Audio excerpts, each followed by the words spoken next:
큰 모임이라고 생각하는 성서대전 저렇게 발표하게 돼서 영광으로 생각합니다. 우리 김신일 목사 말이랑 저 꼼짝없이 따르는 편인데 저기 맡겨졌을 때 아마 의도가 교회사에 나타난 사회적 책임을 전체적으로 한번 개발하라는 그런 뜻으로 알았는데 그렇게 생각하다 보니까 상당히 양도 많고 피상적으로 흐릴 것 같아서 이 서론 부분에서는 조금 이제 역사적인 걸 좀 스케치하고 한 사례 연구로서 웨슬리에 대해서 하면 좋겠다 더 구체적으로. 제가 알기로는 또 성서대전에 대부분 사람들이 장로교나 침례교고 한국인들이 별로 없을 것 같아서 웨슬리가 어떤 사람인가 좀 소개하는 의미도 있다 싶어서 이렇게 주제를 택했습니다. 일단 앞부분은 제가 읽고요. 중간에 시간 되면 넘어가고 그냥 못 읽은 거 있으면 그냥 남긴 채로 끝내겠습니다. 읽어보셔도 되고요. 나중에 시작하는 말, 그리스도인 교회의 사회적 책임에 대한 발표를 부탁받았을 때 마치 건강한 교회라는 표어를 보았을 때와 같은 씁쓸한 생각이 들었습니다. 교회라면 자체가 건강한 존재일 수밖에 없는데 얼마나 병들었으면 건강한이라는 형용 모순적 관념을 붙이는가. 마찬가지로 이 사회적 책임이라는 것도 마찬가지고 그리스도인이라면 교회라면 당연히 사회적 존재로서 또 타자를 위한 존재로서 사회적 책임을 말하는 것이 당연한데 얼마나 무책임하면 사회에 대해서 관심이 없으면 이런 주제를 할까 그런 생각을 했습니다. 그래서 이 사회적 책임이라는 부분을 이제 성서와 어떤 교회사에 있어서 어떻게 언급되고 있는가를 스케치한 겁니다. 함께 읽도록 하겠습니다. 기독교 사회적 책임의 구약 성서적 뿌리는 하나님이 통치하시는 정의롭고 거룩하고 평화로운 나라에 대한 비전이다. 이 비전은 토라를 통해 이스라엘 백성의 모든 삶을 규정하였으며 지혜문학과 예언서에서 다시 한번 강화되었다. 그러나 현실 속에서 정의롭고 거룩하고 평화로운 하나님의 통치에 대한 실현이 좌절되자 포로기 예언자들에 의해 그리고 그 후에 묵시문학가들에 의해 종말론적 희망의 영역으로 전이되었다. 기독교 사회 책임의 신약 성서적 기초는 이 세상을 자신의 구원 사역의 영역으로 확정하는 예수 그리스도의 성육신 사건이며 이와 더불어 이미 시작되어서는 아직 완성되지 않은 하나님의 나라 통치에 있다. 물론 이 하나님 나라에 대한 비전은 구약 성서로부터 정승되고 첨예화된 것이라고 할 수 있다. 그리고 내 마음을 다하고 목숨을 다하고 뜻을 다하여 주 너희 하나님을 사랑하고 네 이웃을 내 자신과 같이 사랑하는 것이 율법과 선지자의 대강령이라고 말한 예수의 말씀과 산상수훈에 나오는 무엇이든지 남에게 대접을 받고자 하는 대로 너희도 남을 대접하라. 이것이 율법이요 선지자니라 이렇게 말한 말씀, 소위 헌금률이죠. 그리고 더 나아가 너희 원수를 사랑하라는 이 말씀이 바로 기독교 사회 책임의 성서적 핵심 기초가 아닌가 이렇게 생각합니다. 그리고 성령의 능력 아래 있었던 초기 기독교 공동체는 하나님의 통치를 받아들이고 사랑의 계명을 실천하고자 하는 공동체였다. 사도행전 4장 32절에 37절에 묘사되는 초기 기독교 공동체는 마치 공산주의적인 삶의 실험을 보여준다. 이런 새로운 유형의 평등하고 형제적인 공동체는 이기적인 욕망과 지배와 억압에 기초한 로마 제국에 사는 다양한 계층의 사람들에게 주목받는 대상이 되었다. 그러나 엄밀하게 말해서 이런 초기 기독교 공동체는 사회적 책임에 대해서는 제한적이었다. 초기 기독교 공동체는 유대교의 작은 분파에 불과했으며 점차 유대교로부터 분리되면서 유대인들로부터 핍박을 받게 되었을 뿐만 아니라 불법적인 종교 집단으로 간주되어 로마 제국부터 박해를 받기 시작했으므로 이 세상 권세, 요한계시록에 표현되는 괴물로부터 자신들의 공동체를 유지하는 것이 짐승이라고 했죠. 요한계시록 괴물이나 짐승, 여러 가지 짐승의 형상으로 나오는 그런 세상, 굉장히 부정적이고 배타적인 이원적인 세상으로부터 공동체를 유지하는 것이 1차적인 과제가 되었기 때문이다. 그럼에도 초기 기독교 공동체는 자신들이 할 수 있는 한 이웃, 또 나아가 원수에 대한 사랑을 실천함으로 이방인들에게 많은 도전을 주었다. 임박한 예수의 재림에 대한 기대와 영혼의 구원에 전념하면서 제한적으로 사회적 윤리 실천하던 기독교 공동교회가 악한 영과 어둠의 권력자가 통치하는 것으로 간주했던 이 세상을 하나님이 통치하시는 나라로 포용하게 된 것은 콘스탄티누스 대제가 기독교를 공인한 이라고 할 수 있다. 이제 기독교는 카타콤에서 숨어 예배하는 불법적인 종교가 아니라 황제의 종교가 되는 것이다. 이후 기독교인 황제가 통치하는 로마 제국은 지상에 실현된 하나님의 나라와 동일시되기도 하였다. 유세비우스 교회 사과의 관점이죠. 그런 또 다른 어떤 초기 어떤 정치 신학적인 입장입니다. 이 시기 기독교의 사회적 책임은 황제와 기독교 제국의 정치적 과제이기도 했다. 이제 로마 제국 기독교화 되어감과 동시에 기독교가 로마화되어 가기 시작했다. 아니 후자가 전자를 압도하기 시작했다. 제가 각주에 달았는데 이 기독교의 순수한 모습, 원형적인 모습, 사랑의 공동체 이것이 이렇게 이제 멀어지고 타락하기 시작한 것은 콘스탄티누스 대제 이후고 그것이 교회 사회에 있으므로 그때부터 계속 타락을 걸었다는 거예요. 잠시 루터에 의해서 잠깐 좀 갱신되고 빛을 발했지만 또 금방 정통주의가 됨으로써 타락해서 이 역사를 이렇게 굉장히 타락의 역사를 규정하는 사람이 이제 고트리드 아놀드의 이런 역사가인데 이거는 이제 초기 하여튼 가장 먼저 이 기독교 역사를 이 콘스탄티누스 이후의 기독교를 부정적으로 본 최초의 교회 사가입니다. 중세 시대는 세속 권력과 교회 권력 사이의 갈등과 대립의 시기였다. 중세 스콜라 신학의 완성자인 토마스 아퀴나스는 아리스토텔레스와 기독교 전통을 종합하여 아우구스티누스보다 세속 권력과 법률 제정의 가치를 더 긍정적으로 평가했다. 하나님의 영원한 법을 반영하는 자연법은 목전원적으로 세상을 인류의 보편적인 복지로 이끌 수 있다고 보았다. 그는 은총이 자연을 파괴하는 것이 아니라 완성한다고 보았기 때문에 아우구스티누스보다 지상의 나라에 더 긍정적이며 적극적인 의의를 부여했다. 그리고 그는 지상의 나라의 평화와 질서 그리고 공공선을 이루기 위해 정당한 전쟁을 옹호하였다. 종교개혁자 루터는 두 왕국설과 율법의 제1용법의 이해를 통해 루터는 세속 통치를 확증하고 정당화했다. 하나님의 영적인 통치는 복음의 선포, 설교를 통해 행사되는 반면 하나님의 세속 통치는 칼의 사용이 용인된 세속 통치들에 의해 수행된다. 루터는 세속적인 제도들도 신적 섭리의 그 군원을 둔다고 보았다. 비록 모든 인간이 하나님 앞에서 동일한 존엄성을 지니지만 그들의 직업이나 세상 속에서의 직분은 서로 다르며 그들은 복음에 따라 살아야 할 동일한 책무를 지닌다. 하지만 루터는 개인적인 차원에서 율법을 복음에 이르게 하는 고발자나 몽학선생, 소위 율법의 제2용법이죠. 이걸로 봄으로써 각 개인은 율법이나 계명을 지키는 것이 불가능함을 인식하고 하나님의 은혜와 복음으로 돌아옴으로 윤리적 실천에 소극적인 자세를 갖게 되는 결과를 초래했다. 이에 반해 보다 실천적인 멜랑이톤은 칭의 이후에 훈련과 성화의 기능을 담당하는 율법의 제3용법을 주장했다. 칼빈도 이러한 사고를 실제적으로 도시국가 제네바에 적용함으로써 신정정적인 사회 질서를 확립하고자 했다. 종교개혁은 유감스럽게도 서유럽의 당일한 기독교 공동체의 분열을 가져왔다. 그 분열은 치열한 신학적인 논쟁으로 이어졌다. 이 시기는 자신들의 정체성을 확립하기 위해 교리를 공고히 하고 외부적으로는 배타적으로 서로 경쟁하던 시기로 정통주의 시대 혹은 교파주의 시대 혹은 신조주의 시대다 이렇게 말하고 있습니다. 이 시기가 교파는 민중의 비참한 상태에 대한 사회적 책임을 도외시한 채 교리적인 논쟁과 세력 다툼을 일삼으며 급기야 무력으로 위치를 꾀하는 종교전쟁을 유발하게 됐다. 유럽 최대의 종교전쟁이었던 30년 전쟁으로 독일 인구 중 3분의 1이 희생을 당하고 국토가 초토화되는 참화를 겪게 되었다. 이런 혼란과 절망을 딛고 새로운 종교운동이 일어나는데 그것이 제2의 종교개혁으로 일컬어지는 경건주의 운동이다. 경건주의자들은 단순히 법정적인 칭의론에 머문 것이 아니라 실제적인 삶의 변화와 성화를 추구했다. 그들은 루터에 의해 이루어진 교리의 개혁이 이제 삶의 개혁으로 열매 맺어야 함을 욕설했다. 그들은 누구보다 그리스도인의 사회적 책임을 강조하였고 체계적인 복지활동과 디아코니를 수행했다. 이러한 독일 경건주의와 영국에서 일어났던 각성운동의 영향을 받고 초기 산업혁명으로 급격한 사회 변화를 겪던 영국 사회에 새로운 기독교 실천운동을 주도한 사람이 바로 감리교의 창시자인 존 웨슬리이다. 그의 신학은 한마디로 실천신학이라고 할 수 있다. 그가 추구했던 거룩한 삶이란 고독한 개인을 넘어 사회적 차원을 지니고 있다. 그는 종교개혁자들이나 청교도들과는 달리 산업혁명이 본격화되던 18세기 시대에 살았다. 따라서 메소디즘은 그 이전에 어떤 개신교회가 직면하지 못했던 산업혁명과 더불어 성장한 산업혁명의 교회가 되었다. 이러한 상황에서 그가 추구했던 전 삶의 영역에서의 성화와 사회적 실천은 19세기 본격적인 산업혁명과 혁명의 시대에 기독교의 사회적 책임을 위한 단초를 마련했다고 할 수 있다. 이게 이제 잠깐 스케치해 본 거고요. 이때부터 웨슬리의 신학과 사회적 책임 사용했는데 시간이 그렇죠. 근데 잘 아시지 감리교 신학의 핵심은 이제 성화라고 하죠.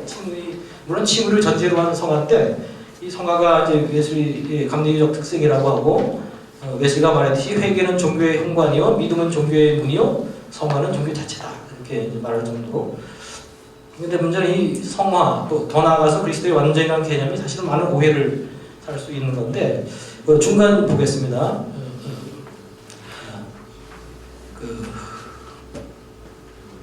혹시 이것도 치유와 관계돼서 질문하실 것 같아서 읽겠습니다. 중간에 위에서 두 번째 패러그래프입니다. 웨슬리는 온전한 성화의 변화를 얻기 위해서는 부주의한 무관심이나 잠자는 게으름으로는 불가능하다. 다만 열심을 쭉 읽으시고 그렇다면 그가 말하는 성화와 행위로 말미암는 공로가 어떻게 다른 것인가에 대해 성서적 구원의 길이라는 설교에서 다음같이 해명하고 있다. 이로써 여러분은 온전한 성화를 믿음으로 구하는지 아니면 행위로 구하는지가 분명해질 것입니다. 만약 행위에 기초하여 여러분이 거룩하기 전에 뭔가를 하고자 한다면 여러분이 이렇게 생각할 것입니다. 나는 먼저 이렇게 되거나 행동해야 한다. 그렇다면 여러분은 지금까지 공로로 성화를 추구하고 있습니다. 만약 여러분이 믿음으로 성화를 구한다면 지금 있는 모습 그대로 성화를 기대할 수 있습니다. 사실 웨슬리가 사용한 온전한 성화, 더 나아가 그리스도인의 완전이라는 말은 당시에도 많은 오해와 비판이 있었고 오늘날도 마찬가지입니다. 웨슬리가 말하는 온전한 성화 내지는 그리스도인의 완전은 완전히 죄가 없다거나 전혀 실수가 전혀 없다는 뜻이 아니라 의도의 순수성이며 삶 전체를 온전히 하나님께 바침으로 몸과 더러움과 잘못을 벗어나는 거룩한 삶을 의미한다. 웨슬리는 내가 완전이라고 했을 때 그 의미는 모든 기질과 말, 행동과 온전한 마음, 삶을 지배하는 겸손과 온유, 인내함으로 하나님을 사랑하고 인간을 사랑하는 것을 뜻한다고 말했습니다.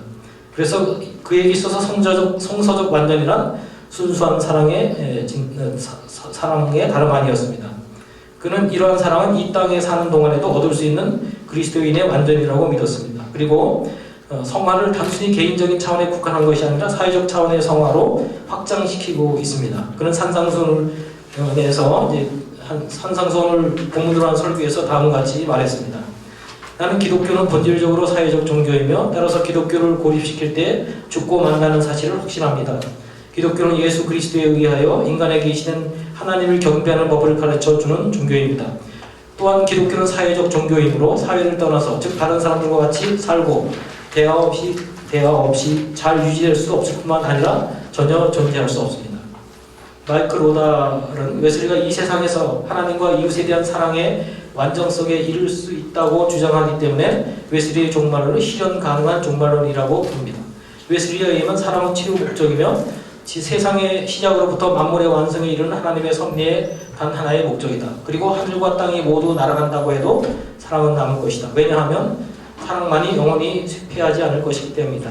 이런 점에서 윙크프는 웨슬리 신학의 해석학적 열쇠를 사랑이라고 보았습니다. 웨슬리가 종말론적 성취라고 볼 수 있는 온전한 성화나 그리스도인의 완전을 역사를 넘어선 것보다 역사 내에서 일어날 수 있는 어떤 것으로 기대했다는 점에서 전통적인 의미의 성화 개념과는 다르다고 할 수 있습니다. 이런 점에서 그의 성화나 그리스도인의 완전 개념에는 현재적 종말론의 차원이 있다고 볼 수 있습니다. 웨슬리는 이 세상에서 사랑으로 우리를 완전하게 하시는 하나님의 은혜의 가능성을 견지하므로 웨슬리는 단순한 희망이 아니라 지금 여기에서 하나님의 은혜로운 실제일 수 있는 종말론적 희망을 위한 여지를 만들었습니다. 이 세상에서의 완전한 성화의 가능성에 대한 웨슬리의 주장은 하나님의 사랑과 은총이 변화시키는 능력을 증언할 뿐 아니라 이 세상이 참된 선함과 사랑 혹은 히브리 예언자들이 말한 바 샬롬의 장이 될 가능성을 증언합니다. 다른 한편 런연이 말한 바와 같이 웨슬리의 온전한 성화와 그리스도인의 완전 교리의 가장 위대한 힘은 오늘을 능가하는 더욱 완전한 미래를 추구하도록 믿는 사람들을 움직일 수 있는 능력에 있다. 이렇게 말했습니다. 아마 이것을 보면서 라이너트 리버의 사랑과 정의의 관계 이것을 아마 연상할 수 있고 그 부분과 유사한 점도 있습니다. 크리스찬 리얼리즘적인 태도가 있고 나중에 이제 웨슬리가 그 전쟁에 대해서 이해하는 대목에서도 아마 그런 연관성이 있습니다. 두 번째부터 이제 띄엄띄엄 읽겠습니다. 웨슬리가 생각하는 전인적 구원과 치유 그리고 사회적 책임 그리고 웨슬리 하면 보통 영성 부흥 운동가 조직가 주로 이제 그렇게 생각하는데 그리고 이제 영성운동, 부흥운동 하다 보니까 구영성, 영혼의 구원에 집중했던 것 같이 생각하는데 사실은 웨슬리는 다양한 차원의 구원을 이해했고 특별히 이제 전인적 구원, 특히 치유와 관련해서 그렇게 이해를 했습니다. 중간에 보면 위에서 21쪽 위에서 두 번째 패러그래프 보겠습니다. 그가 건강과 전인적 치유에 관심을 가지고 실천하는 배우는 자신의 구원에 대한 이해에 따른 것이었습니다. 그는 자신의 구원 이해를 동시대 이성적인 사람들에게 다음과 같이 분명하게 표명하였습니다. 나는 구원을 통속적인 견해처럼 단순히 지옥으로 벗어나거나 천국에 가는 것을 의미하는 것이 아니라 죄로부터의 현재적인 구원, 영혼의 최초의 건강한 상태로 회복, 하나님의 형상을 따라 의와 참된 거룩함, 정의, 자비 그리고 진리로 우리의 영혼을 새롭게 하는 것을 의미한다. 이렇게 했습니다. 그래서 웨슬리는 구원을 단순히 영적인 것이 아니라 몸의 구원, 전인적, 홀리스틱한 관점을 가지고 했고, 실제로 자기들이 선교할 때도 이 영혼의 건강뿐만 아니라 육체적 몸의 건강을 위해서 자기가 직접 책을 쓰기도 했습니다. 초보적인 의술, 프리미티브 피직스라는 책을 써서 실제로 신방하면서 항상 그 몸에 그 병원에 갈 수 없어서 별 갈 수 없는 가난한 사람들, 병자들을 직접 치유하도록 했고, 그리고 온전한 구원을 위해서 힘썼습니다. 그래서 특히 웨슬리는 당대 의료 서비스가 부족해서 시골에 있는 많은 그 가난한 사람들을 사회복지적 차원에서 그 치료하고자 했고, 또 그 병원을 실제로 운영하기도 했습니다. 가난한 자들을 위한 그 병원을 운영하기도 했고, 그래서 우리가 생각할 때 웨슬리가 뭐 영혼의 구원, 영적인 부흥하기 위해서 한 게 아니라 그 몸의 구원, 신체적인 어떤 사회복지적 노력도 많이 했다는 것을 이제 말할 수가 있습니다. 그리고 두 번째, 사회적 책임에서 오늘날가 어떻게 보면 가장 중요한 부분일 수도 있는데요. 어떤 그 가난의 문제, 부의 문제에 대해서 웨슬리가 한 거 있는데, 이거를 좀 읽도록 하겠습니다. 22쪽입니다. 언제 20분까지가요? 네. 다 됐죠. 그래서 이거 보면 그냥 말로 하겠습니다. 보통 우리가 잘 알지, 막스 베버가 칼빈주의 내지는 청교도, 또 더 나아가서 메소디즘, 웨슬리까지 이게 자본주의를 발전시켰는데, 이런 그 윤리적인 그 프로테스탄트 윤리에 의해서 초기 자본주의의 정신이 됐고, 그것이 초기 자본의 축적이 돼서 자본주의를 이루었다. 그래서 마치 그 자본주의와 개신교가, 특히 칼빈주의, 개신 청교도에게 밀접한 것처럼 생각하는데, 이제 그러면서 웨슬리도 그런 쪽을 얘기하는데, 사실은 그 초점이 막스 베버가 웨슬리도 나중에 인용하는데 그 초점이 잘못되어 있고, 웨슬리는 이 부의 축적, 근면하고 성실하고 자기 절제하고 통해서 하는 것, 그렇게 하는 걸 그런 걸 요구했지만, 그러면서 얻어진 부를 가지고 어떻게 쓸 것인가, 거기에 초점이 있어요. 사실 막스 베버도 그걸 칭찬한 얘기가 아니라, 그것이 처음에는 자유롭게 그 청교도주의나 칼빈주의자들이 근면하고 직업성 명령해서 열심히 해서 돈을 한 걸 하나님의 축복으로 알고 이제 그렇게 초기 자본주의 기여를 했는데, 사실은 그것이 초기에는 그 청교도주의자 맥스터라는 사람이 말했듯이 그런 돈, 자본을 그 외투처럼, 가벼운 외투처럼 언제든지 필요에 의하면 벗을 수 있는, 부로부터 자유로운 신앙과 정신의 힘으로 이 돈을 컨트롤할 수 있는 그런 상황이었는데, 나중에 가면서 이것이 점점 심화되면서 역전이 돼서 오히려 그 돈, 어떤 이런 물질이, 경제적인 요인이 갑옷이 돼서 이제는 마음대로 벗을 수 있는 게 아니라 우리가 갇혀서 이제는 더 이상 옷자로 다 살 수 없는 노예가 되는, 그래서 그 자본주의 미래를 굉장히 우울하게 그려요. 그래서 마지막에 그리는 그 우울한 이런 것이 이 시대의 그때 어떤 인간상이 될 것인가, 그 마지막 인간. 그래서 니체의 말을 이용해서 영혼 없는 전문인, 가슴 없는 향락인, 이런 마지막 인간의 분산, 그래놓고 그것이 자기들의 최상의 인간이 이루었다고 공상하는 그 자본주의 정말 비참한 상황을 얘기하는데, 사실 웨슬리도 똑같은 논조를 얘기하거든요. 오히려 초기의 어떤 근면 절약 속에서 얻어진 그것을 옹호한 게 아니라 오히려 부의 위험성, 그 이후에 그 부가 가져다 올 수 있는 위험성, 그것을 빠지지 않기 위해서, 올바른 그리스도인이 되기 위해서는 그 부를 정말 써야 된다. 아낌없이 써야 된다. 나눠주는 게 더 중요하고, 그 부의 포로가 되지 않는 게 중요하고, 그런 걸 굉장히 강조하거든요. 그런 부분을 이제 막스 베버가 많이 놓치고, 실제로 웨슬리가 얼마나 그 부의 위험성과 부의 신화와 신격화에 대해서 경계를 했고, 차라리 그럴 바에 가난하게 사는 게 낫고, 오히려 그 물질 버리는 게 낫다고 말할 만큼 강하게 얘기했죠. 자본주의를 옹호한 게 아니에요, 사실은. 그게 자연 발생적으로 이렇게 된 거야 됐지만, 그러나 그것이 갖고 있는 위험성을 더 경계했다는 거. 그리고 두 번째로 이제 가난한 자를 위한 우선적 선택과 실천. 웨슬리는 가난한 자, 우리나라 해방신학적인 관점과 비슷한데, 가난한 자를 우선적 선택과 실천을 했고요. 그 다음에 우리가 잘 아는 청지기, 부에 대해서 그건 내 것이 아니고 하나님으로부터 진 어떤 위탁되는 것으로서 그는 잘 그걸 청지기로서 사용해야 된다. 우리 어떤 분배에 대해서 굉장히 강조했고, 그 다음에 이 구조적인 측면에서 여기서 아까 뭐 소셜 액션 차원에서 구조적인 측면에서 노예제에 대해서 이 웨슬리처럼 신랄하게 비판한 사람이 없습니다. 마지막 한 구절만 읽겠습니다. 28조 그 노예제의 비판에 대해서 우리가 잘 아는 윌리엄 윌버포스를 얼마나 격려했고, 윌버포스가 웨슬리를 많이 의지했고 그것을 얼마나 지원했는지 한번 보겠습니다. 그 인용문입니다.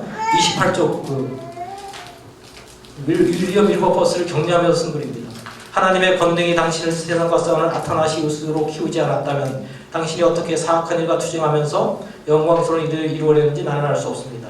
노예제는 종교의 수치이며 영국의 수치이며 인간 본성의 수치이다. 만일 하나님께서 바로 이 일을 하도록 당신을 키우지 않았다면 당신은 사람들과 악마들의 반대에 의해 기진맥진하였을 것입니다. 그러나 하나님이 당신을 이해하시면 누가 당신을 대항하겠는가? 그들 모두를 합친 둘 하나님보다 더 강하겠는가? 선한 일을 행하다 피곤해하지 마십시오. 하나님의 이름으로 그분의 능력으로 계속하십시오. 해 아래 있는 가장 사악한 노예제가 그분 앞에서 사라질 때까지.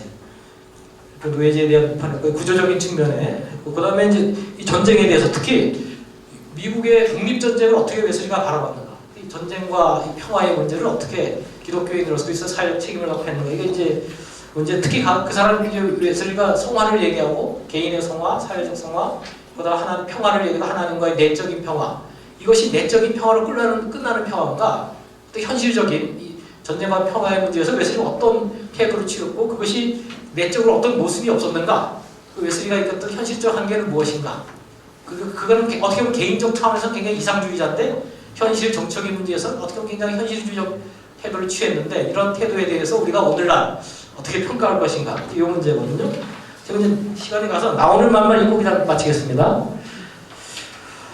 이제까지 존 웨슬리 31쪽입니다. 이제까지 존 웨슬리 신학과 사회적 실천을 시대적인 상황과 관련하여 고찰하였다. 삶의 전 영역에서 성서적인 거룩함을 구현하고 이것을 전 세계에 확산시키고자 하는 것이 그의 신학적 이상이었다. 그의 신학의 핵심이라고 있는 성화는 개인의 내면과 영혼에 국한된 것이 아니라 몸을 포함한 전인적 치유의 차원과 부의 위험성을 지적하며 가난한 자들을 위한 우선적 선택을 강조한 경제적 차원까지 확대되었다. 또한 당시 기독교의 사회적 책임의 핵심 과제로서 반드시 해결해야 할 노예제와 노예무역의 철폐에 앞장섰다. 하지만 웨슬리는 미국 독립전쟁에 대한 입장에서 그는 보다 보수적이며 현실주의적인 면모를 보여주었다. 그는 전쟁 초기에 미국 시민들에게 대해 동정적이었으나 얼마 지나지 않아 영국 국교의 아들로서 기본적으로 토리적인 입장을 고수하였고 왕정에 대한 충성과 신뢰를 보여준 반면에 민주공화정에 대한 불신을 드러냈다. 그는 영국 왕의 치하에서 국내나 식민지에서도 그 어떤 나라보다도 자유를 누리고 있다고 믿었다. 그는 식민지 시민들이 노예나 여성이나 어린이들의 인권과 자유를 옹호하지 않으면서 자신들의 자유와 인권을 요구하는 것은 모순이라고 비판하였다. 그는 미국 식민지 시민의 독립전쟁을 반란으로 규정하였으며 영국 정부의 정당한 폭력의 사용을 승인하였다. 존 웨슬리는 자신의 성화와 그리스도인의 완전사상 그리고 평화에 대한 이해를 내면적 영적인 차원에서는 이상주의적이라고 할 만큼 철저하게 밀고 나갔으나 정치적 군사적인 차원에서는 철저하게 현실 수능적인 모순적인 태도를 보여주었다.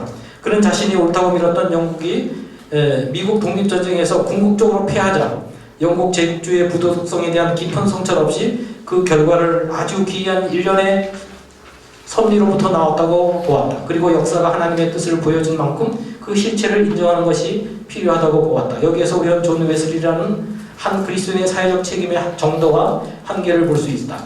그렇다면 오늘날의 그리스도인 교회는 어떤가?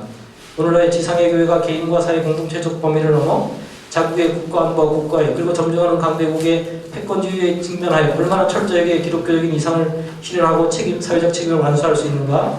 그리고 풀기 어려운 현실적인 난제 앞에 서게 된다. 네, 이상으로 마치겠습니다.